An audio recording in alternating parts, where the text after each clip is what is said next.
అంటే సాధారణంగా ఇతర దేశాల రాజకీయాల్లో జోక్యం చేసుకోవడం అమెరికాకు అలవాటే కదా సార్. ఇప్పుడు ఎలన్ మస్క్ కూడా ఇతర దేశాల రాజకీయాల్లో జోక్యం చేసుకుంటూ ఉన్నాడు అన్నది ఫ్రాన్స్ అధినేత మెక్రాన్ ఆరోపణ.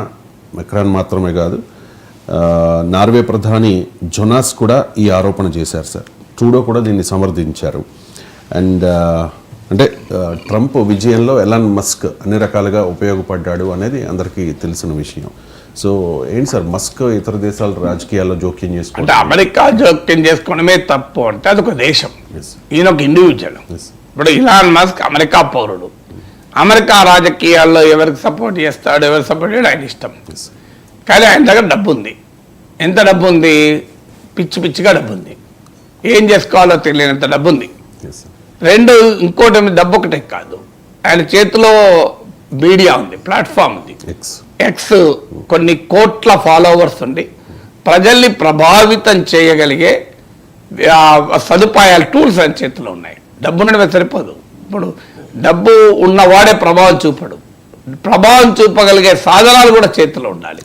ప్రభావం చూపగలిగే సాధనాలు చేతులు ఉన్నాయి. రెండు, మూడు, ఒక సక్సెస్ఫుల్ ఎంటర్ప్రెన్యూర్గా, ఒక డిస్రప్టివ్ ఎంటర్ప్రెన్యూర్గా ప్రపంచంలో కోట్లాది మంది ప్రజలను ఇన్ఫ్లుయెన్స్ చేయగలిగే కెపాసిటీ కూడా ఉంది.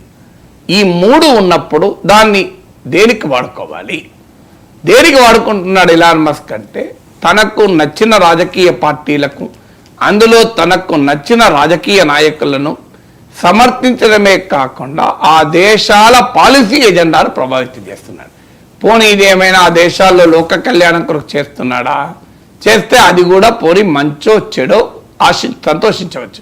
ఇప్పుడు ఉదాహరణకు బంగ్లాదేశ్లో మైనార్టీలపై జరుగుతున్న, హిందువులపై జరుగుతున్న దాడులు, ప్రజలపై జరుగుతున్న దాడుల్ని ఆపి జమాత్ ఇస్లామీ బంగ్లాదేశ్, బంగ్లా నేషనలిస్ట్ పార్టీ లాంటి తీవ్రవాద అనుకూల మతోన్మాద పార్టీల చెర నుంచి బంగ్లాదేశ్ను విడిపించడానికి కనుక జోక్యం చేసుకుంటే మనం ఆహ్వానించవచ్చు, ఏం అభ్యంతరం లేదు. కనీసం ఒక మంచి కొరకు చేస్తున్నాడు అది. ఆఫ్ఘనిస్తాన్ను తాలిబాన్ నుంచి విముక్తి చేసడానికి జోక్యం చేసుకుంటే కాస్త మనం సంతోషించవచ్చు. పోనీ రైటా రాంగా తర్వాత సంగతి. ఒక సిరియాలో అంతర్యుద్ధం ఆపి ఒక ప్రశాంతయుతమైన పాలన జరిగేలా, ప్రజాస్వామ్యం పునరుద్ధరించేలా, ఒక ఫెయిర్ ఎన్నికలు జరిగి డైవర్స్ పాపులేషన్కు రిప్రజెంటేషన్ ఉండేలా సిరియాలో స్టెబిలిటీ కొరకు పనిచేస్తే అభ్యంతరం లేదు, జోక్యం చేసుకొనియండి. గాజాలో యుద్ధం ఆపే దిశగా జోక్యం చేసుకుంటే అభ్యంతరం లేదు. కానీ దేనికి జోక్యం చేసుకుంటున్నాడు?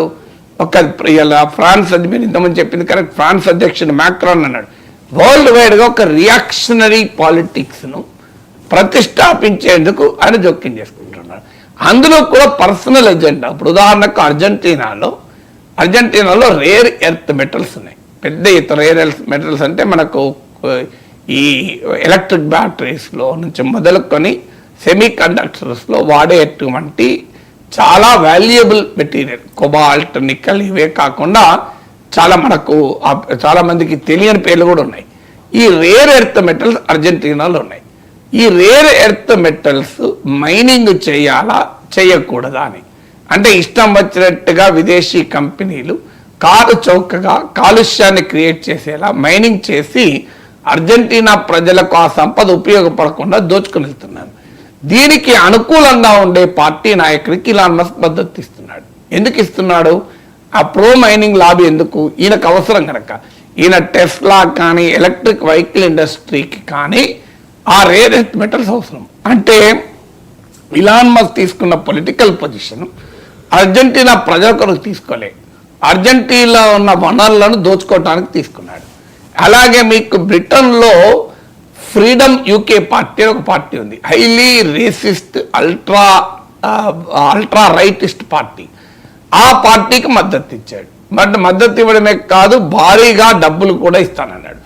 డబ్బులు అన్న వరకు ఓకే, ఆయన ఎజెండా, ఆయన ideology, freedom UK party ideology Elon Musk నచ్చింది, డబ్బులు ఇచ్చాడని అనుకుందామంటే అక్కడ ఏం చేశాడు? మళ్ళీ ఆడొక నాయకుడు నైజల్ ఫరాజ్ అనే నాయకుడికి మొదలు మద్దతు ఇచ్చాడు.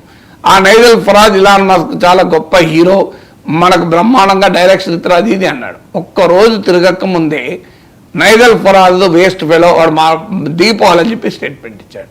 ఎందుకు స్టేట్మెంట్ ఇచ్చాడు అంటే బ్రిటన్లో ఒక వివాదాస్పద రాజకీయ నాయకుడు ఉన్నాడు, టామీ రాబిన్సన్ అని.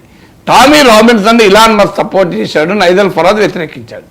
అంటే ఇంత క్లియర్గా చూడండి, తాను మద్దతు ఇచ్చిన రిఫార్మ్ యూకే పార్టీలో కూడా తనకు అనుకూలమైన రాజకీయ నాయకుడు ఉండాలి. అంటే ఒక రకంగా ఆ పార్టీని తాను డిసైడ్ చేస్తాడు. ఇప్పుడు బ్రిటన్లో ఒక రాజకీయ పార్టీ గెలవాలి అని నిర్ణయించడమే కాకుండా ఆ పార్టీలో ఎవడు నాయకుడు ఉండాలి, ఆ పార్టీ ఏ విధానాలు అనుసరించాలి కూడా ఇలాన్ మస్క్ డిసైడ్ చేస్తాడు. ఇప్పుడు ఆస్ట్రేలియా ప్రభుత్వాన్ని ఫాసిస్ట్ ప్రభుత్వం అన్నాడు.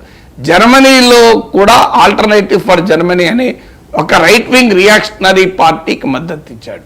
అందువల్ల ఇలాన్ మస్క్కు డబ్బులు ఉన్నాయి, ఆయనకు కోట్లాది మంది ప్రభావితం చేసే ప్లాట్ఫామ్లు ఉన్నాయి. ఈ రెండు ఉండడమే కాదు, మూడవది నేను ఇంతకుముందు చెప్పినట్లు ప్రజల్ని కూడా ప్రభావితం చేసే పర్సనాలిటీ. ఈ మూడిటికి మించింది ప్రమాదకరమైంది అదే ప్రపంచంలో అత్యంత శక్తివంతమైన దేశాధినేత ఆయన చేతిలో ఉన్నాడు. డొనాల్డ్ ట్రంప్ ఇప్పుడు ఇంకొక 10 రోజులు తిరగక ముందే ఆయన 10 రోజుల్లో అమెరికా అధ్యక్షుడు కాబోతున్నాడు. సో ప్రపంచంలో అత్యంత శక్తివంతమైన మిలిటరీగా ఎకానమిక్గా ఉన్న అమెరికా అధ్యక్షుడు తన చేతిలో ఉన్నాడు. ఇక ప్రపంచ రాజకీయాన్ని ఏ రకంగా ప్రభావితం చేస్తాడు? పిచ్చి పిచ్చిగా డబ్బులు ఉన్నాయి, వరల్డ్స్ మోస్ట్ పవర్ఫుల్ లీడర్ చేతిలో ఉన్నాడు, మోస్ట్ పవర్ఫుల్ ప్లాట్ఫామ్ చేతిలో ఉంది. దీంతో ప్రపంచంలో తన బిజినెస్ ఇంట్రెస్ట్లకు ఉపయోగపడేలా, తన ఐడియాలజికల్ ఇంట్రెస్ట్లకు ఉపయోగపడేలా ప్రపంచ దేశాల రాజకీయాల్ని, పార్టీల్ని, నేతల్ని ప్రభావితం చేయడం అనేది ఆ దేశ ప్రజల సార్వభౌమాధికారాన్ని దాడి చేయడమే. వరల్డ్ వైడ్గా ఒక రైట్ రియాక్షనరీ పాలిటిక్స్కు మద్దతు ఇస్తూ ప్రపంచ రాజకీయాల్ని తాను చేతిలో పెట్టుకోవాలని చూడడం చాలా ప్రమాదకరమైనటువంటి పరిణామం. అందువల్ల ఇదేదో ఇలాన్ మస్క్ ఏదో అక్కడ వాళ్ళకేదో వాడి మీద కోపం ఉంది, వీని మీద ప్రేమ ఉంది అనేది కాదు.